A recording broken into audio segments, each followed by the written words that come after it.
So today's lecture is about the question of the challenge that Glaucon posed in the story of the Ring of Gyges. The question is, what sort of motivation do we have for acting morally? And what expectations should we have with respect to those around us about whether they act in that way for reasons intrinsic to moral motivation or simply because they wish to appear a particular way? So what I want to start by doing is to tell you a little bit about the extraordinary person whose dialogue, The Republic, we read excerpts from today. It's hard to overestimate the influence of Plato on the Western intellectual tradition. There is no educated person in the Western world in the last 2,500 years who wasn't influenced in some way or another by the thoughts and by the framework of understanding that Plato provided for us some 2,500 years ago. Plato was an extremely interesting figure. He was born into an aristocratic family in Athens. Some think that he was descended from one of the Athenian kings, but regardless, it's clear that the family of which he was a part were among the leaders of Athenian political society. Several of his uncles had been part of a coup in the government that took place several years before Plato came to maturity. And the expectation of people like Plato was that they would go into civic service, government, public leadership. It was as if he were a Kennedy or a Bush or a Clinton. He came from a family with a long history of political engagement, and the assumption was that he would become politically engaged himself. But interestingly, for reasons about which there are great speculations, Plato came under the influence of a man about 30 years his elder named Socrates, who, in the portraits that we have of him, looked remarkably like Plato himself. Socrates was a gadfly. He wandered around Athens and asked people to reflect on their commitments, asked people to think about what the nature of fundamental things like justice and truth and reality and friendship and love and honesty were. He asked people to reflect on common opinion and to ask themselves what of the things that they believed were well-grounded and what of the things that they believed were simply matters of received opinion. And in part because of his provocation, Socrates was sentenced to death in 399 before the Common Era. When Plato was roughly 30 years old, Plato attended the death of his great teacher. And he describes the story of the trial at which Socrates was accused of corrupting the youth of Athens in an extraordinary dialogue known as the Apology. And the legacy that the Apology provides is something like the legacy that the Gospels provide for the life of Jesus. It's a story of a person willing to die for the sake of principle in a way that became a trope for Western civilization. So in an extraordinary painting, which you can see if you go to the Metropolitan Museum in New York City, there is a depiction of the death of Socrates. And here is Socrates drinking from the chalice of hemlock, which is to put him to death. Here are his disciples, including Plato, calmly at the end of the bed, and Crito holding his leg. Up the stairs here, which you can't see, are some other figures leaving. But what's extraordinary about this picture is that it was painted in 1787 by one of the artists involved in the French Revolution. It was, in fact, displayed to Thomas Jefferson, who admired it greatly. And one of the striking things about its composition is that in some ways it echoes Leonardo da Vinci's famous painting of The Last Supper, where those of you who are familiar with the painting know Jesus sits at the center of the table surrounded by disciples. Whereas that is a story of death for the sake of faith, Socrates' story is a story of death for the sake of reason. And the idea that a life lived on the basis of principle, recorded by disciples who can explain the motivation for that life, the idea that that can influence thousands of years of history and can inspire political change and principled commitment is one of the legacies that Plato left us. After Socrates' death, Plato devoted himself to a life of learning. And in 385 before the Common Era, started what many call the first university or academy in the Western world. At that academy, Plato trained many of the thinkers of ancient Athens, including Aristotle, whose works we'll be reading next week. While there, Plato composed a number of works that have endured. Among them is the Republic, which we read excerpts from for today. And here's a particularly beautiful 3rd century manuscript of the Republic, one of the tens of thousands of documents discovered at Oxyrhynchus in Egypt roughly a century ago. And I've put the spelling up there so that those of you who are intrigued can go and read about the story of the Oxyrhynchus papyri, which is one of the most incredible detective stories of discovery of a huge trove of documents. As I said, again, only a century ago, that were many of them retrieved only during and after the First World War. So Plato's Republic, as I mentioned, is one of roughly 30 dialogues that Plato composed. So you might have noticed in the course of reading it, as the reading guide indicated, that it's not written as a treatise. It's written in the form of a conversation. And except for some letters that we have of Plato, nearly all of the work of his that we have comes in the form of dialogues. And they address almost every philosophical topic imaginable. The nature of knowledge, the nature of truth, the nature of love, the nature of friendship, and so on. The Republic in particular is focused on the question of how society ought to be structured to allow human beings to flourish.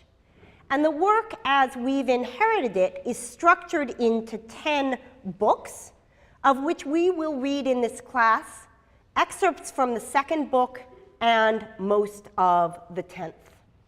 In the particular part that we're reading, we overhear a conversation among 3 characters. One of them is Plato's teacher Socrates, the fellow with the snub nose that I showed you the slide of earlier. And the other 2 are Plato's brothers, Glaucon and Adeimantus. And the conversation that we hear takes place first between Socrates and Glaucon, and then between Socrates and Adeimantus. But we're, of course, not reading off the Oxyrhynchus papyrus. We're not even reading, as some students at Yale are this semester, the text in the original Greek. There's a seminar being offered in my department on Plato's Republic, a full semester, during which they are reading the text in ancient Greek. And there's an extraordinary Yale-London collaboration of a decade, during which 1 week each year, professors from Yale and professors from London get together and read one book of Plato's Republic. So this is a book that is read seriously here. We, however, are fortunate enough to be reading an edition, which I've asked all of you to purchase, which looks like this. And I want to explain to you why I've asked you to buy a book, given that, as many of you might have noticed, the translation of the Republic, a late 19th century translation by Benjamin Jowett, is available on the internet. And I just want to say a few words about what value there is in getting editions of books which are designed to help students engage seriously with the material. So in the copy of the Republic that I've asked you to purchase, there are extensive introductory materials. There are extraordinarily helpful footnotes. There's an annotated bibliography in the prefatory material that tells you what books to look at if you're interested in Plato. There's an incredibly valuable index. And in the margins are what I've told you are called Stephanos numbers, which allow you to make reference to any other translation. So let's now move to the substance of the material that we read for today. What is it that Glaucon, Plato's brother, is seeking to do in the course of his conversation with Socrates? There are 3 questions that Glaucon wants to answer. The first is that he wants to say something about the nature and origin of justice.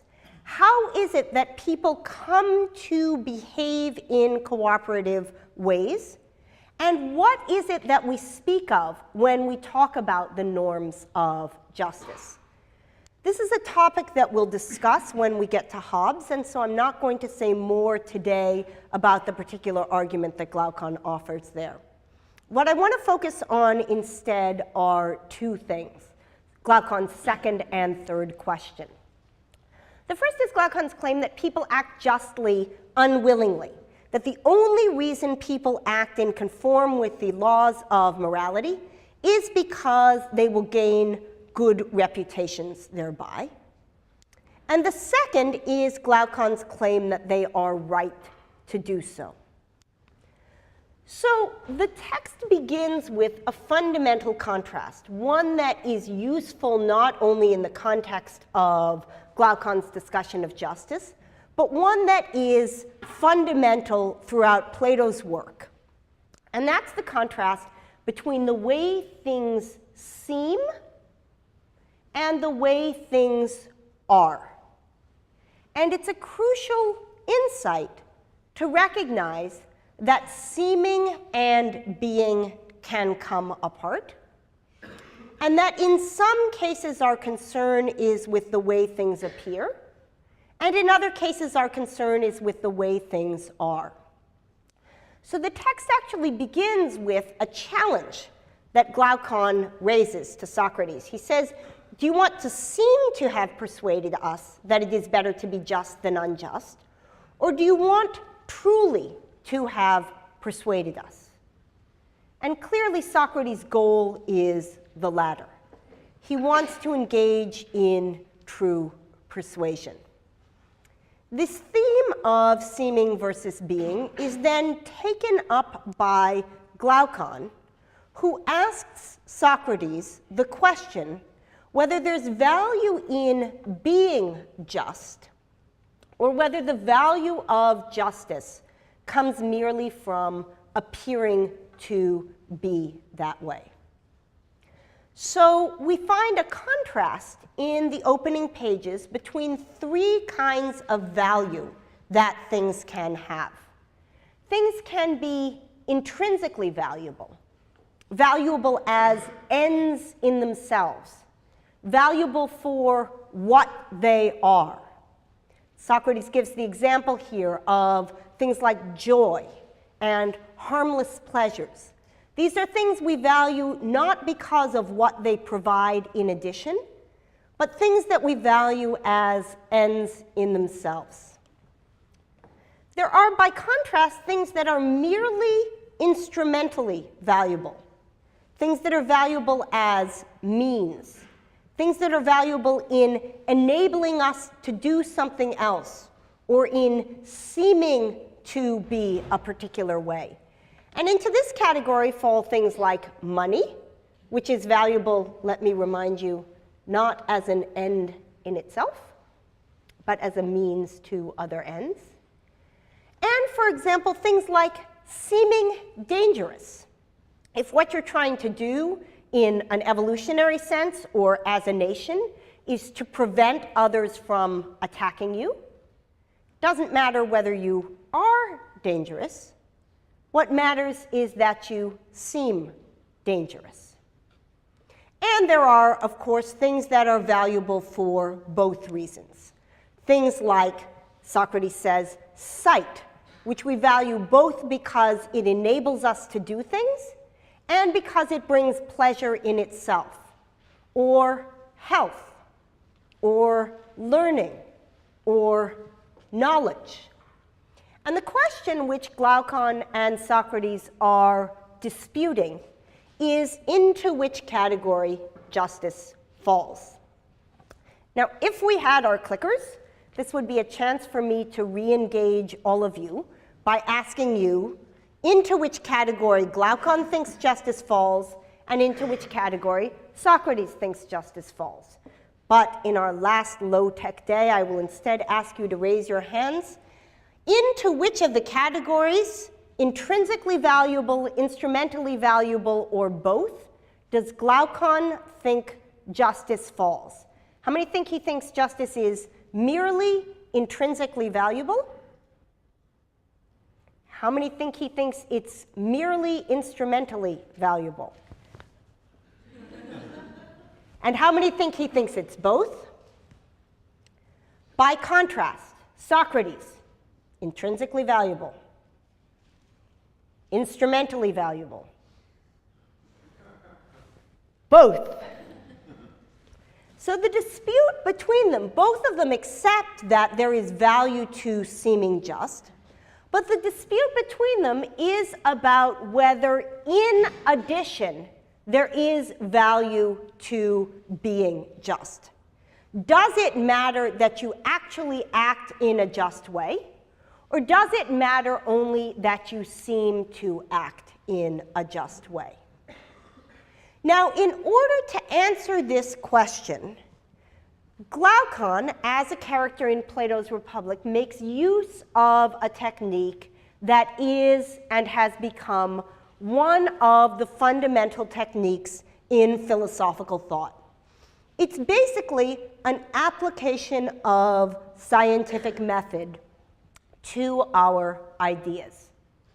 If you're trying to figure out what makes a seed grow, does it require soil? Does it require water? Does it require light? Does it require air? Does it require you to sing sweetly as you walk past it?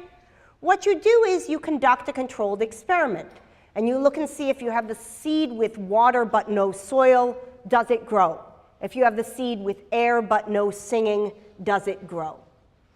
In this way, Glaucon engages in a number of imaginative exercises to ask what people would do if just behavior were divorced from its typical consequences.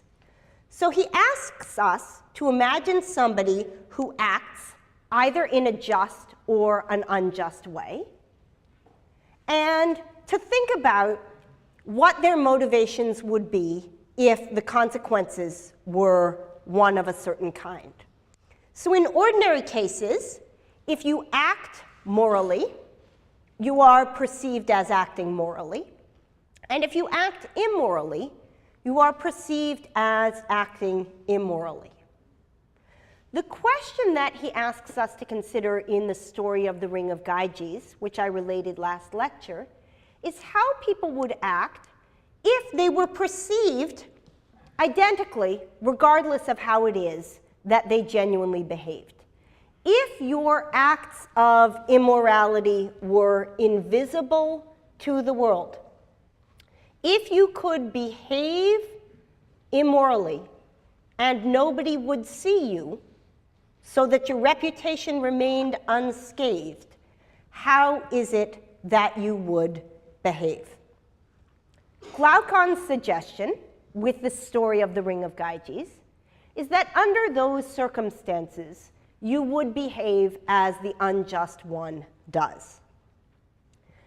But in case you aren't convinced by that story, he tells a second story after the Ring of Gyges, which is the story of the inversion. And he says this: suppose the person who acts justly is perceived by everyone as acting unjustly, and the person who acts unjustly is perceived as acting justly. Would you continue to behave in accord with the standards of morality if the opposite reputation attached to you?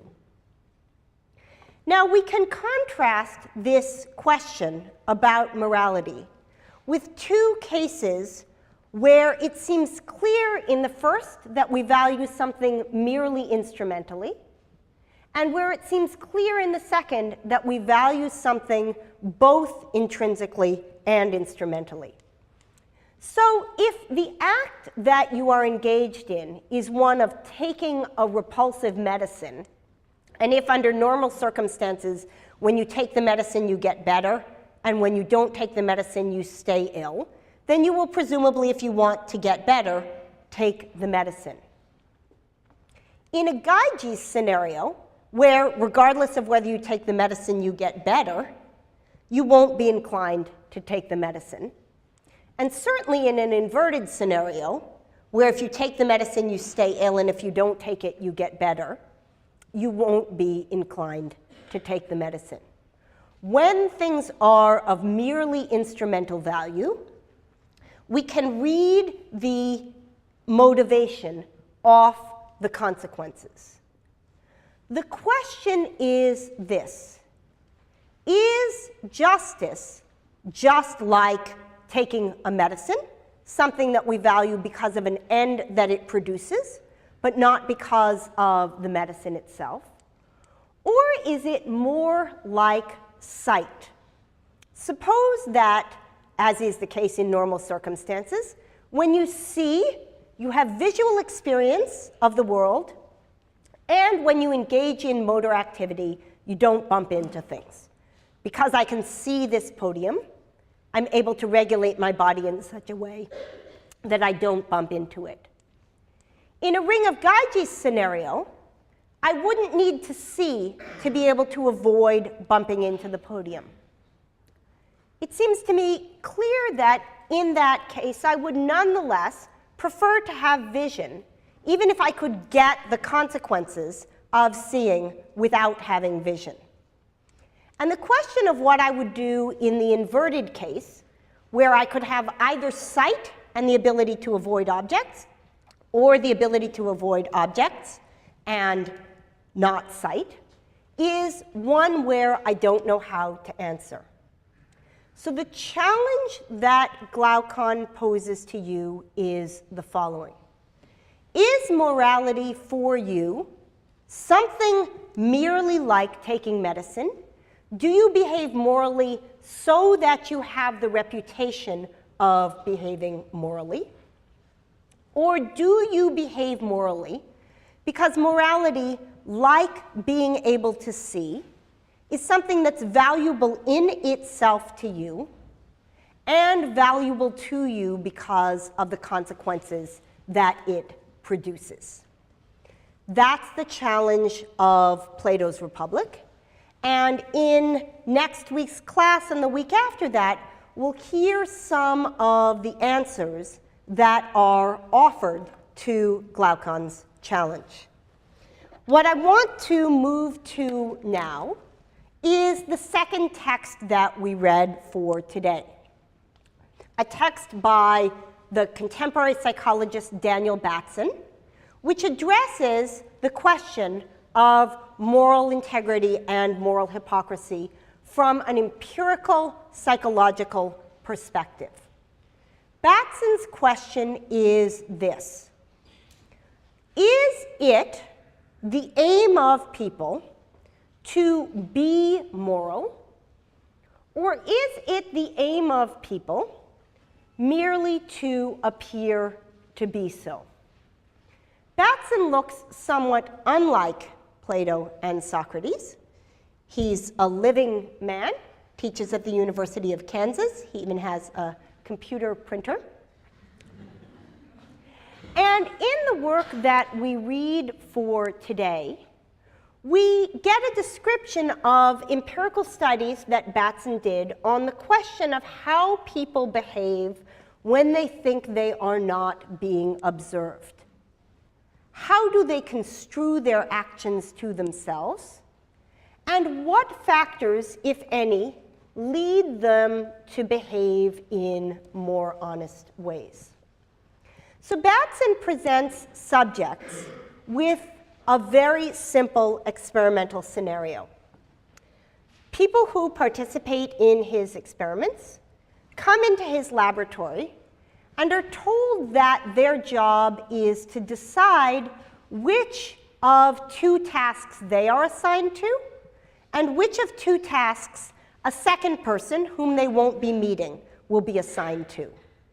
One of the tasks is fun and interesting, and each correct answer that you give provides you with a lottery ticket for a lottery in which you'll win a certain amount of money.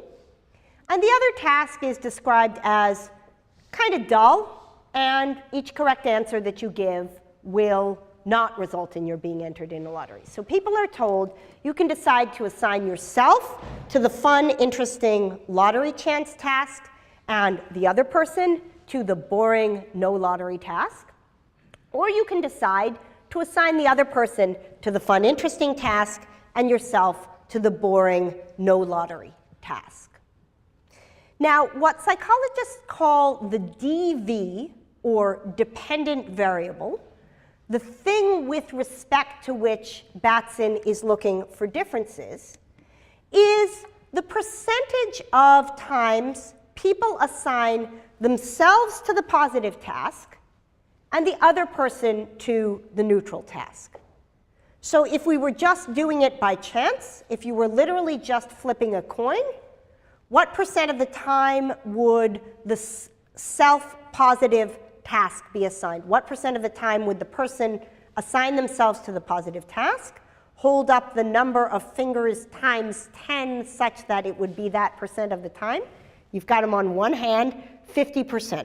So if you were just merely flipping a coin, 50% of the time you would end up with the positive task, 50% of the time the other person would end up with the positive task. So that's one of the things that Batson is measuring in his studies. And the other thing that Batson is measuring in his studies is the point value that people assign to themselves with respect to how moral their action was. If they think their action was perfectly moral in making the assignment, then they give themselves a 9. If they think the action was perfectly immoral in making the assignment, they give themselves a 1. So those are the things that Batson is measuring. So that's psychology term number 1, dependent variable. That which you're looking to see differences among in your studies. Now, those of you who have taken psychology courses, who have had roommates who have taken psychology courses, know that when psychology studies are conducted, subjects are presented with what are called conditions. That is, when they come in, one thing happens to them or another thing happens to them. The bean that I described in the science study might be in the condition where it has soil plus water and no air, or it might be in the condition where it has soil plus singing and no water. Likewise, subjects in Batson's experiment might be in a case where they just come in and they're told there are these two possibilities.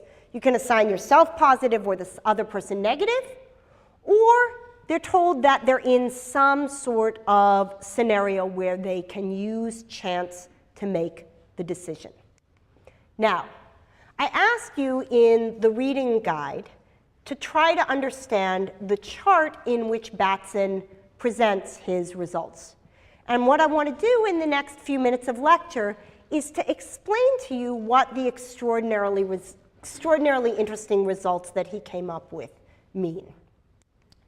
So in the first condition, when subjects just come in and are told they can make the assignment however they want, 80% of subjects, 8 out of 10, assign themselves to the positive condition and assign the other character to the negative condition, right? So 80% of people do the selfish thing, but they don't consider themselves to have done something particularly generous.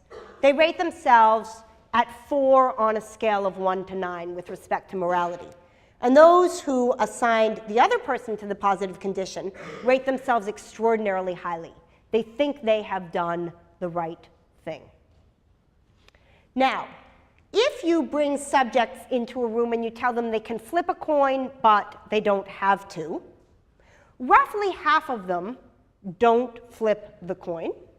And among those half, 90% of themselves assign themselves to the positive condition.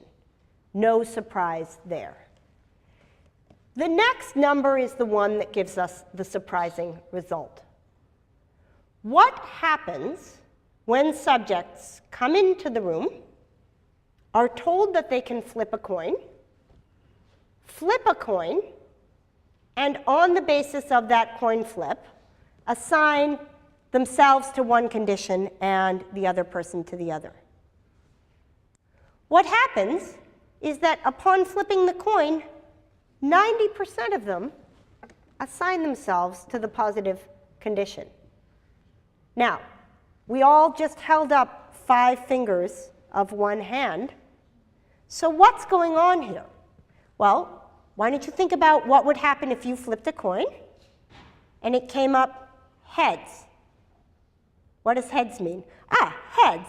Heads must mean I assign myself to the positive condition and I assign my opponent to the negative condition. Comes up tails. Tails.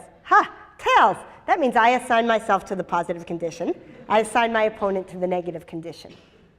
But here's what's striking. 90% of the people flip the coin, assign themselves to the positive condition, and rate themselves as having acted in an extraordinarily moral way. 7 on a scale of 9 with respect to how morally they behave. And the one guy who actually did follow the coin flip gives himself a 9. All right, so Batson's worried about this, and so he says, okay, let me see whether I can control for that by actually not making the coin say heads or tails, but I'll make the coin say on one side self to positive, and I'll make it say on the other side opponent to negative. What happens in that case? What happens in that case is that 86% of the people who flip out the coin, when it says opponent to negative, do what? What would you do? You flip it again until it comes up. That's not the one that counts. The one that counts is, it must be the 14th flip that actually determines. And those people, again, rate themselves as having acted in an incredibly morally appropriate way. Even when Batson labels it with colors so that he can see through the window who is doing what, he gets this same extraordinarily astounding pattern of results. In 8 out of 10, 9 out of 10 cases, people given the chance to represent to themselves that they have behaved morally will do that even if what they've really done is taken advantage of an ambiguous situation. It appears, says Batson on the basis of this, that what people care about is seeming moral to themselves and not, in fact, about acting in a way that's fair. But what can one do to induce in people pro-social moral behavior? Here's the extraordinary next study that Batson did. He puts the subjects who are engaged in the same experimental design in a room with a mirror. Now, if the mirror is facing away from the subject so that there's no reflection of them in it, you get exactly the same results as last time. Roughly 85% of people assign themselves to the positive condition. But if the mirror is facing towards them, so that the subject is facing the mirror and flips a coin, only 62% of them assign themselves to the positive condition. And, if the mirror is facing them, even when they don't flip the coin, 62% of them assign themselves to the positive condition. That is, they're behaving almost completely fairly. And if they are facing the mirror and flipping the coin, they behave 50%, exactly as chance would predict. What's going on here? It looks like the simple act of feeling as if one is observed, even when one is observed by one's self, is sufficient to provoke prosocial behavior. And an extraordinary study carried out about 5 years ago in England bears that out. So in this study, there was an honor system about putting money into a cup if you drank coffee in the department. And some weeks, taped above the cup of the coffee machine, were pictures of flowers. There's the flowers, there's the flowers, there's the flowers, there's the flowers. And those weeks, almost nobody put money into the pot. The other half of the weeks, taped above the pot, were pairs of eyes. And those weeks, subjects donated large amounts of money into the pot. There is something about us as social beings that encourages us to behave in moral ways when activated within us, consciously or unconsciously, is the sense of being observed. If you want to complete your assignments without procrastinating, put a pair of eyes on your computer and a mirror behind your desk. I kid you not. The profound and shocking insight of Glaucon's story of Gyges in Plato's Republic is, in light of this contemporary research, almost chilling. That he would tell the story of how it is that we can expect somebody to behave if he conceives of himself as unobserved, the story of our shepherd who finds the ring of invisibility and when he gets it, takes over the kingdom, is the story that Batson's research tells us about an inclination on the part of human beings. There is a worrisome tendency on the part of at least those about whom these stories are told. That is, ancient Greek civilizations seem to feel that this rings true. Contemporary American college students in Kansas seem to bear that out. When we think of ourselves as unobserved, it is difficult to act in conformity with moral codes. And the question which will reoccur throughout this semester, both in the unit on morality and in the unit on political philosophy, is the question of how society can be structured in such a way that there are the equivalent of eyes above our computers and mirrors in our rooms, so that we can act in keeping with rules that allow societies to provide the kind of stability that allows human beings to flourish. So we have a couple of minutes left, and let me just ask what questions you have about today's lecture.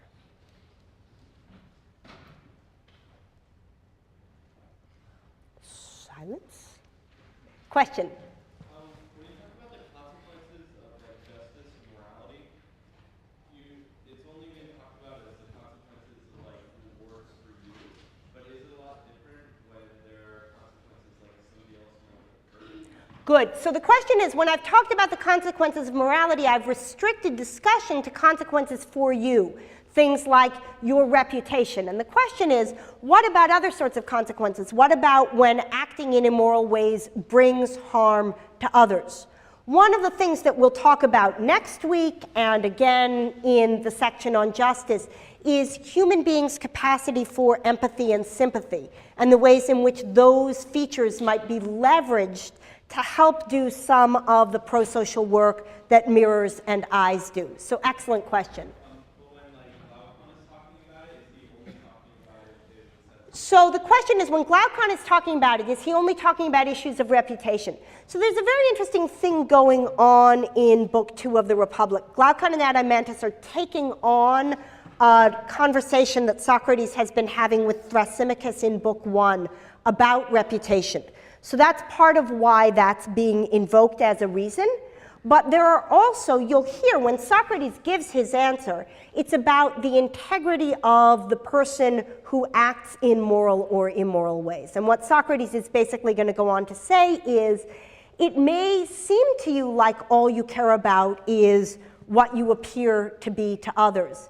But as a matter of fact, when you let your soul get out of order, when you behave in ways that are impulsive, that are insensitive to the needs of others, you yourself will be unable to flourish. And that's the answer we're going to be exploring.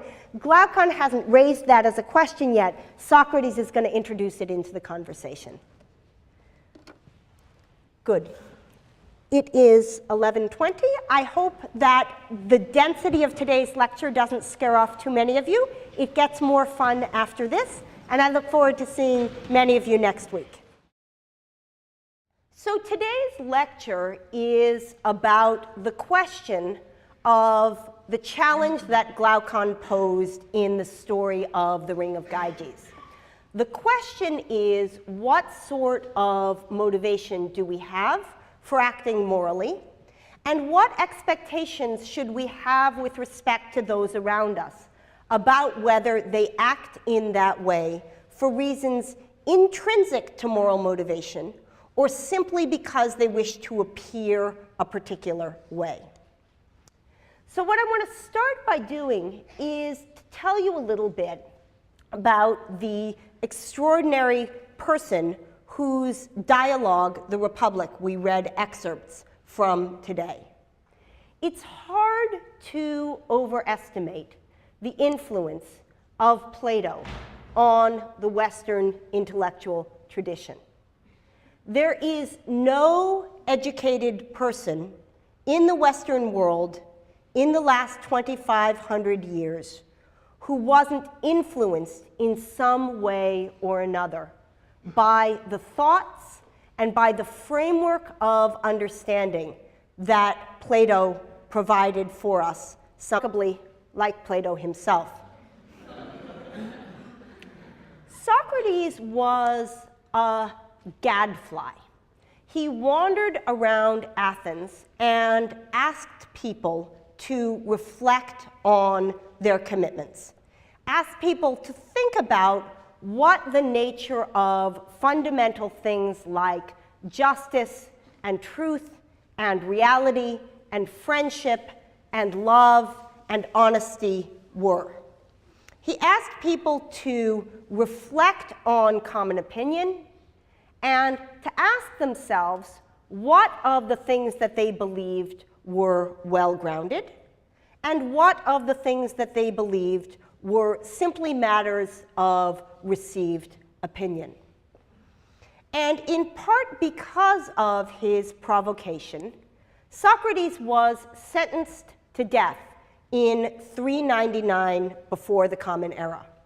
When Plato was roughly 30 years old, Plato attended the death of his great teacher. And he describes the story of the trial at which Socrates was accused of corrupting the French Revolution. It was, in fact, displayed to Thomas Jefferson, who admired it greatly.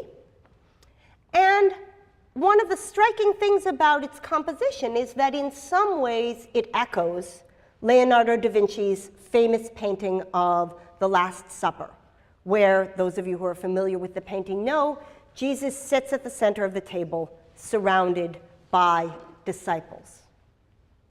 Whereas that is a story of death for the sake of faith, Socrates' story is a story of death for the sake of reason.